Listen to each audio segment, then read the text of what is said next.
बिल्कुल मोनिका, जिस तरह की स्थितियां अमेरिका में डोनाल्ड ट्रंप की वापसी के बाद मिडिल ईस्ट में मची हुई हैं, उसको लेकर बड़े सवाल हैं कि आने वाले वक्त में आखिर मिडिल ईस्ट में होगा क्या। बिल्कुल, और ये सवाल आज की नहीं है, ये सवाल बीते कई दिनों से उठ रहे थे वैभव। और देखिए, इजराइल की बात करें तो इजराइल एक एक कर अपने दुश्मनों का खात्मा भी करा और खुद नेतन्याहू ने इस बात को पहली बार स्वीकार किया है कि लेबनान में जो पेजर अटैक हुआ उसके पीछे इजराइल का ही हाथ था।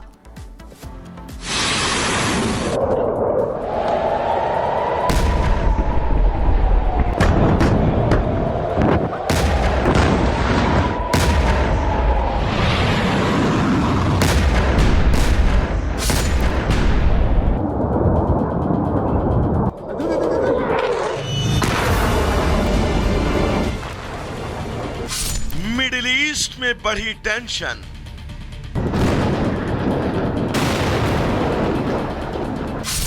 नेतन्याहू लेंगे बड़ा एक्शन।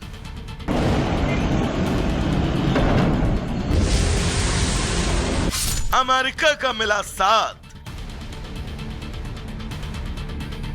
ईरान से होंगे दो हाथ।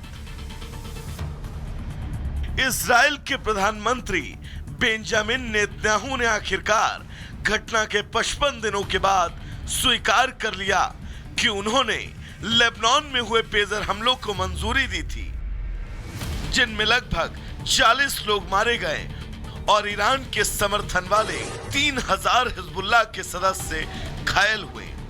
नेतन्याहू ने इस बात की पुष्टि की है कि उन्होंने लेबनान में पेजर ऑपरेशन को हरी झंडी दी। 17 और 18 सितंबर को हिजबुल्लाह के गढ़ों में हजारों पेजर फटे। इसके लिए ईरान और हिजबुल्लाह ने पहले ही इजराइल को दोषी ठहराया था। पेजर में हुए ब्लास्ट के बाद हिजबुल्लाह के कुछ सदस्यों की उंगलियां चली गई थी, कुछ की आंखों की रोशनी। करीब 40 लोग मारे गए, हजारों की संख्या में लोग घायल हुए थे। तब हिजबुल्लाह ने पेजर में हुए विस्फोट को अपने संचार नेटवर्क में इजरायली सेंध बताया और ईरान और हिजबुल्लाह के लड़ाकों ने हमले का बदला लेने की कसम खाई थी। लेकिन हिजबुल्लाह का मंसूबा कभी पूरा न हो सका। उस दिन से आज तक दोनों के बीच जारी जंग में हर जगह इजराइल 20 साबित हो रहा है। वो आए दिन हिजबुल्लाह पर अलग अलग रणनीति से अटैक कर रहा, कहीं तकनीक के सहारे तो कहीं दुश्मनों के प्रति अपने कड़े तेवर के सहारे। इसी कड़ी में इजरायली सेना ने लेबनान में हवाई हमले के दौरान हिजबुल्लाह की किलिंग मशीन अय्याश को मार गिराने का दावा किया। अय्याश बेहद खूंखार किस्म का आतंकी था। अमेरिका को भी इसकी लंबे समय से तलाश थी। अय्याश हिजबुल्लाह के 151 का वरिष्ठ सदस्य था। अमेरिकी विदेश विभाग के मुताबिक अय्याश के सर पर वाशिंगटन ने $10 मिलियन का इनाम रखा था। 2020 में अय्याश को बेरूत में एक आत्मघाती बम विस्फोट में पूर्व लेबनानी प्रधानमंत्री रफीक हरीरी की हत्या के लिए संयुक्त राष्ट्र समर्थित न्यायाधिकरण आजीवन कारावास की सजा सुना चुका है। ये बात किसी से छिपी नहीं है कि इजराइल और ईरान लंबे गतिरोध से गुजर रहे हैं।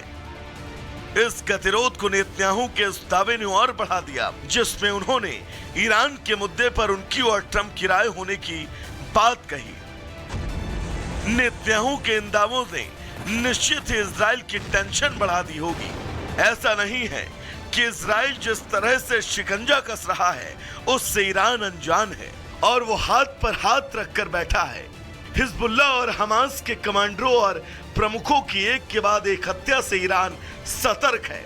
वो जानता है कि इजराइल के सामने खड़ा होना है तो मोर्चेबंदी भी करनी होगी। तेहरान में सऊदी अरब सशस्त्र बलों के जनरल स्टाफ के प्रमुख और ईरान सशस्त्र बलों के चीफ ऑफ स्टाफ के बीच हुई बैठक कुछ इसी तरफ इशारा कर रही है। इस बैठक में रक्षा कूटनीति से लेकर विकास और द्विपक्षीय सहयोग से जुड़े कई अहम मुद्दों पर दोनों देशों में चर्चा हुई।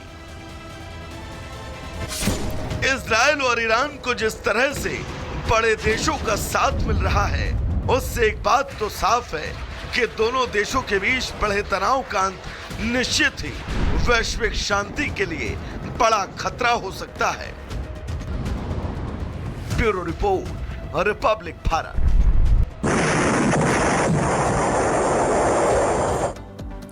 जम्मू कश्मीर में आतंकियों को लोकतंत्र की हवा रास नहीं आ रही है। आए दिन बुज़दिल आतंकी सेना और आम नागरिकों को अपना निशाना बना रहे हैं और फिर हमला कर जंगलों में छिप जाते हैं। लेकिन वो शायद ये भूल गए हैं कि अब सेना उन्हें किसी भी कीमत पर बख्शने वाली नहीं है।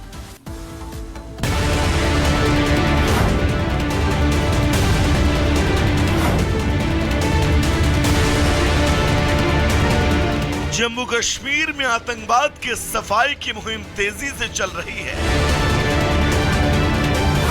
घाटी के चप्पे चप्पे पर हिंद की सेना अपना काम बखूबी अंजाम दे रही है ताकि आतंकी कभी भी अपने घिनौने मकसद में कामयाब न हो पाए।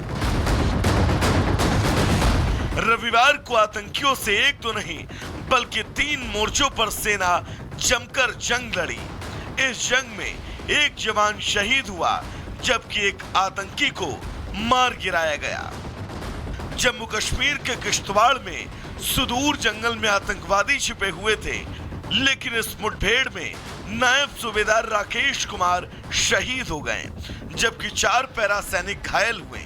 सेना ने आतंकी संगठन जैश ए मोहम्मद के 3 से 4 केशवान के जंगल में घिरे हैं।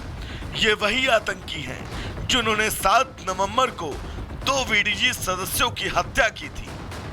किश्तवाड़ में सुरक्षा बलों और आतंकियों के बीच मुठभेड़ लगातार जारी है। 3 से 4 जैश के आतंकी जो हैं वो केशवान के ऊपरी इलाकों में सुरक्षा बलों के द्वारा घेरे गए हैं, जिसके बाद ये ऑपरेशन लगातार जारी है। इस ऑपरेशन में भारतीय सेना के नायब सूबेदार जो हैं उन्होंने शहादत हासिल की है। 2 पैरा के नायब सूबेदार राकेश कुमार जो हैं वो आतंकियों से लड़ते हुए शहीद हुए। इससे पहले शनिवार की रात सोपोर में सुरक्षा बलों और आतंकियों के बीच मुठभेड़ हुई थी। इसमें सुरक्षा बलों ने एक दहशतगर्द को मार गिराया था। कश्मीर जोन पुलिस ने मुठभेड़ की जानकारी देते हुए कहा था कि बारामूला के सोपोर इलाके में आतंकवादियों की मौजूदगी के बारे में एक विशेष इनपुट मिला था। इस पर एक्शन लिया गया। दरअसल ये मुठभेड़ श्रीनगर के बाहरी इलाके के जबरवान जंगल में हुई। यहाँ 2 से 3 आतंकी फंसे थे। कई घंटों तक ऑपरेशन चला। बाद में ऑपरेशन रोक दिया गया क्योंकि बताया गया कि आतंकवादी जबरवान पहाड़ियों के जंगल में भाग निकले हैं। Bureau report, Republic Bharat.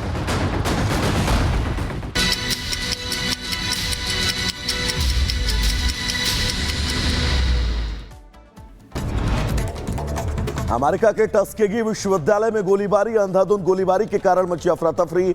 हमले में 12 लोगों को गोली लगी जबकि 16 घायल। पुलिस ने एक संदिग्ध को गिरफ्तार किया है।